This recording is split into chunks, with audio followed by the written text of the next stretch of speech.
Now, in a recent-ish video on my channel, I explained to you that I thought Ivan Toney would be a good solution for Arsenal's striking problems, and I stand by that. I think Ivan Toney is a really good player. He would be really good for us, but apparently with reports that Brentford are not too keen on selling Ivan Toney unless a huge amount of money is offered, I'm kind of starting to maybe double back and think maybe Ivan Toney isn't the number one guy we should be going for. We have FFP breathing down our necks. We need to sell to buy, and how much would we actually have to sell and give away to get Ivan Toney? For me, that is kind of the problem. I've already said I don't want to pay anything more than 60-ish million pounds for Ivan Toney, and apparently Brentford wanted something around 80 to 90 million, which is crazy for a guy that hasn't played football for 6 months. So again, I'm starting to double back, and in previous videos I've also said that we need a number 9. I've said a countless amount of times, everyone can agree with me, we need a clinical striker, and as much defensive help as we need at the back, I think we can all agree that probably our number one concern at this moment in time is a striker, a lethal striker, someone who can get us maybe 20 goals in a Premier League season and can help carry this Arsenal team, who is kind of limping right now, can carry this Arsenal team to a Premier League title. And it's got me thinking of options and who are we looking at, who do we want? And there's a player that keeps popping up, and I don't know if I'm too keen on him, but he keeps popping up, and I thought, you know what, let's discuss him for a video. Let's see if he is the right man for Arsenal, and let me hear your guys' thoughts on it as well. So that's what we'll be doing today. So what's going on, everyone? You're listening to Gunner Central here. I hope you're all doing well. Please be sure to like the video, subscribe if you haven't already, and let's get into it. Now, that man I mentioned in the intro is Dusan Vlahovic, a 23-year-old Serbian striker who has been now at Juventus for, I want to say 2 years now, after moving from, I think it was Fiorentina. And although he's not, I would say at this moment in time, as good as Ivan Toney, he is still 23 years old, has a good physical profile. He's 6'4", he's strong, he's quick, he's built a lot like Haaland, but he's not nearly as lethal as Erling Haaland, at least at this moment in time. And the thing that's very interesting to me about Vlahovic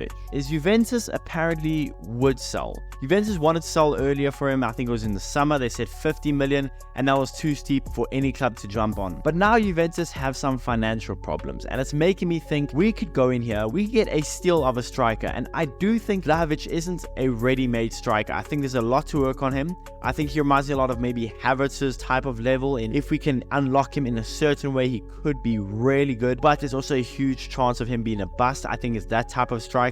He's that type of transfer if we get him. But depending on the amount of money, and like I said, Juventus have a problem financially. Juventus are struggling financially. If we go in there, we say, here's 40 million pounds, we want Vlahovic. I'm not saying it's out of the realms of possibility. Again, they wanted 50 in the summer, they didn't sell him. Do you think Juventus are thinking that they will take anything for him at this moment in time? They don't need to sell him, but he is one of the most prized possessions, and selling him would help them out a lot financially. 40 million pounds would go a long way for Juventus at this moment in time. We go there, we say here's 40 million pounds or 45 million pounds. What are we saying? A 23-year-old who is somewhat up and down, and he's been up and down since his move from Fiorentina. I remember we wanted him when he was at Fiorentina, banging in goals left, right, and center. We wanted him, but he chose to go to Juventus, and since then he's kind of been up and down. He hasn't really been all that good at Juventus, but for some reason, the more I think about it, the more I talk about the possibility of getting Dusan Vlahovic, I'm more and more intrigued, and I want it more and more. I know there's guys like Osimhen, but we know he signed a recent contract at Napoli. He's going to be upwards of 100 million pounds, and we just don't have that money. Ivan Toney, like I said, really good player. I would love Ivan Toney, 27 years old, in the peak of his prime, but again, same thing, he's going to be hella expensive, and you just got to ask yourself, is it worth it? Because how long is Ivan Toney going to need to get back into the swing of things? He might just hit the ground running, but going to a new club, not playing football for 6 months, it does take a toll. Now, like I said, I think the more I talk about it, the more I think about it, the more I look into the numbers of Dusan Vlahovic, I actually am starting to warm to the idea, and I'm thinking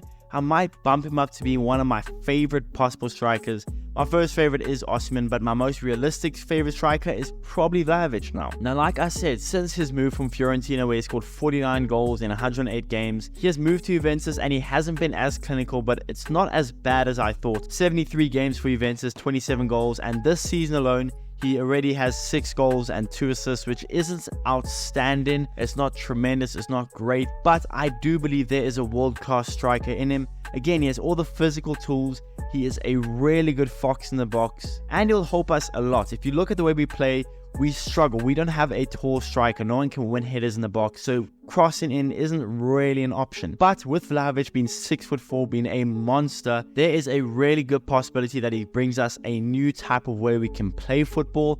and him being in the middle of the box, Saka can whip it in, Odegaard, Zinchenko, whoever can whip it in, and I'm sure Vlahovic is going to win a lot of headers. Now, like I said, one thing if you go watch Vlahovic play for Juventus is you can immediately see he is really clever with his movements around the box. He has a good eye for goal, but the one problem is he's not really ruthless. But the thing is that he was ruthless with Fiorentina, so I do believe there's a ruthless elite number 9 in there. We just need to unlock it if we get it. So again, this is what I'm saying. It's reminding me a lot of the Kai Havertz transfer where he could really be a world-class player for us, or he could just be a complete bust. But again, like I'm saying, it's not going to cost all that much. And I mean, right now he's averaging 2.9 shots per 90. So I think, again, there's a striker there. And with us playing a lot of teams that play a low block, having a tall, strong, quick striker is going to be very helpful to break down a low block, whether it's us crossing in, whether it's him taking on his men. I do think there's a good player there. And also, he's a decent dribbler, 0.6 dribbles per 90, which isn't a lot.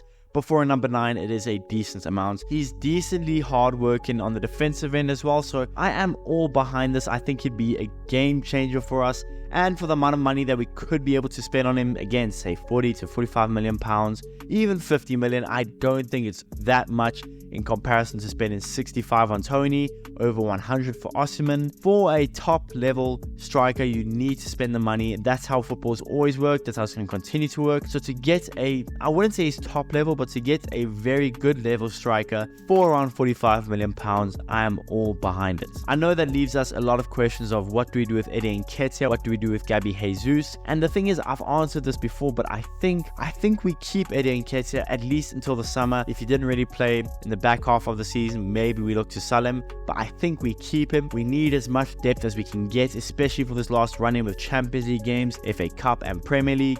And with Gabi Jesus, I think there's a number 8 there. I think we can play him as a number 8 for certain games, try it out. If it doesn't work, he can just be the backup striker for Vlahovic, or him and Vlahovic can compete, because competition is going to only rise the level of the team and of the striker position. So I don't mind keeping both of them. Again, at 23 years old, I think Vlahovic can only get better from here, especially with the coaching of Arteta, who has proven to be a good coach who can improve young players. Saka, Martinelli, Saliba, although I don't know how much you want to blame Saliba's growth on Arteta, but you get my point. Arteta has a good track record with young players. So with Vlahovic being only 23 years old, we don't have to spend all that much on him. He's proven to be a prolific striker at times. He is tall, he is strong, he is fast. I am all behind this. And to be honest, like I said in the beginning of the video, I genuinely didn't know where I sat with Vlahovic. But now at the end of this video, I can confidently say that for me, Vlahovic is my number 1 striking target for financial purposes and for realistic purposes. He's my number 1 striker target for Arsenal. But yeah, guys, that's the video. Let me know in the comments below what you guys think about Vlahovic. Who should we go for?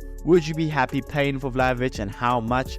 Let me know all that in the comments below. Please be sure to smash the like button and subscribe if you haven't already. And I'll see you guys in the next one.